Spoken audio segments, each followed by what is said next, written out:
Coming up, we're talking late model wins for Brandon Overton and Ashton Winger, another good big block finish, plus we preview the weekend for the USAC National Sprint Cars. Let's go.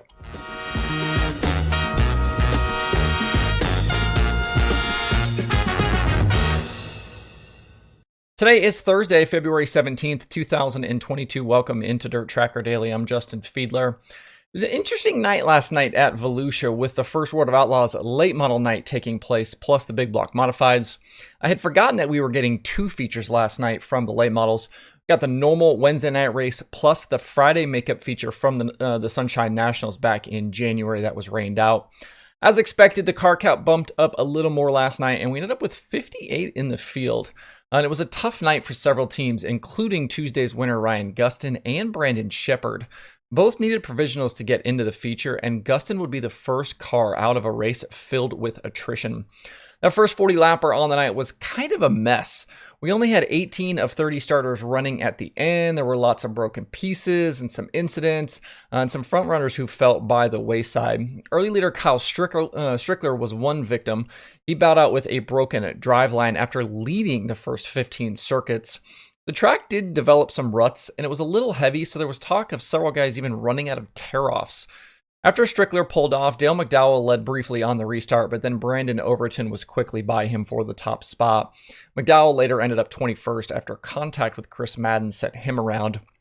Out front, it was all Overton to the end. His engine actually started laying down in the final laps, but it stayed together just long enough for him to beat Devin Moran back to the checkered. Bishop hard charged from 25th to finish 3rd. Hudson O'Neal was 4th, and Darrell Lanigan completed the top 5. It's been a bit of a strange opening to 2022 for Overton and that Wells team. They've been fast, they've led laps, and we've talked about it a bunch on here, but they just haven't been able to close out some of these nights. He gave some insight into their struggles so far in an interview with Dirt on Dirt last night.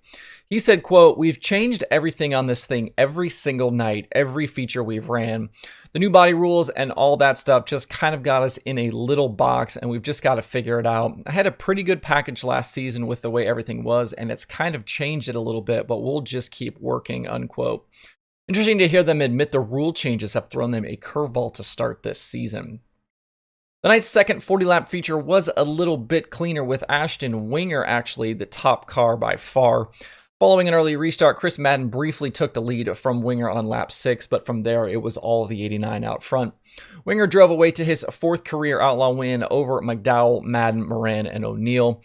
Winger continues to improve following all of those Summer Nationals wins last season, and in 2022 is supposedly taking on the full Lucas schedule. On that side, he picked up 7 top 10s through the opening 12 nights, and this Outlaw win is a solid payoff to this early schedule down south. It's obviously still very incredibly early with only 3 nights complete for 2022, but Chris Madden is your Outlaw points leader over Hudson O'Neal and Brandon Shepard. Dennis Erb Jr. and Dale McDowell complete the top 5. The Outlaws are back at Volusia tonight and through Saturday for 3 more features. In the win picks department, both me and the formula missed last night for the first race. It had Shepard, I had Moran. For tonight, the formula actually likes Hudson O'Neal, but I think I'm going to go ahead and stick with Moran. The 2 late model features at Volusia last night were split by a 30-lapper for the Super Dirt Car Series, and we were treated to yet again another incredible finish. Jimmy Phelps was dominant, leading nearly every lap from the pole. Late in the race, though, everyone is around the bottom, and Phelps couldn't get by the lap car of Mark Johnson. That brought Jack Lehner and Peter Britten into the mix for the lead. Phelps led at the white flag, but Britten decided to take the risk and jump to the high side to make something happen. Out of turn 4, with Britten up top and Phelps way down on the bottom, we ended up with a drag race back to the checkered, and was Britten stealing the win at the line by 25 thousandths of a second over Phelps. Lehner brought it home 3rd, Kyle Coffey was 4th, and Larry White completed the top 5. These early season races for the big blocks aren't for points, but you certainly wouldn't know that with the racing we've seen. The Super Dirt Car Series joins the Outlaws at Volusia through Saturday, and you can watch all of that live on DirtVision. Over at Bubba Raceway Park last night, the USAC National Sprint Cars got on track for a practice night in advance of their three-race weekend to open 2022. Emerson Axum, Buddy Kofoid, and Justin Grant topped the field of 43 cars that took time. It's definitely a healthy field for the opening weekend, and the racing should be good. Tonight and tomorrow are 5,000 win shows, with Saturday's finale being 10,000 to win. Brady Bacon is set to open his title defense as he's looking for a third straight series championship and fifth overall of his career. He'll be challenged by names like Justin Grant, CJ Leary, Jake Swanson, Logan Seavey, and Emerson Axum. Kevin Thomas Jr., Chris Wyndham, and Tanner Thorson were all top 10 runners with USAC last year, but are all pursuing much larger wing schedules and probably won't be in the mix in 2022. If anyone is going to really take the fight to Bacon, they'll have to find a way to match his consistency. In the previous 2 years, Bacon has racked up an insane 65 top 10 finishes in 70 races, with an average feature finish of 4.89. If that performance continues for that 69 team, they will be very difficult to beat this year. I'm intrigued by a few guys here, though, for 2022, including CV full-time in that Baldwin 5, a car he won a bunch of races in last year in a part-time schedule. I also like the continued growth of Emerson Axum and his move over to Clausen Marshall.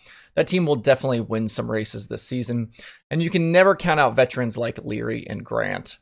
And looking at this weekend specifically, in the past 2 seasons, Bacon, Grant, Seavey, and Thorson have the best average finishes at Bubba. Grant, KTJ, and Bacon have all picked up victories. The DirtTracker.com analytics prediction formula likes Bacon for tonight, but I think I'm going to go with Buddy Kofoid.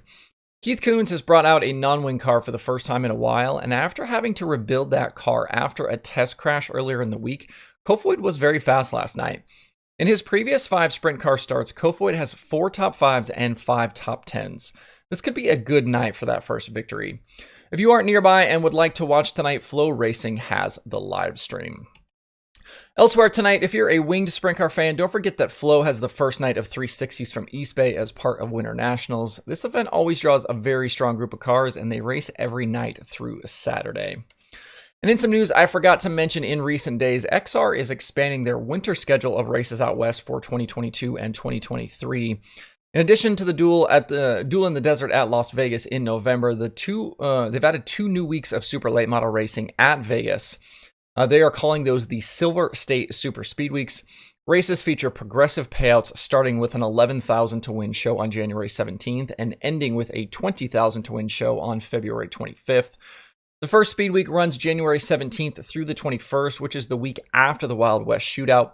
Teams can then stay out west and run both weeks if they so choose.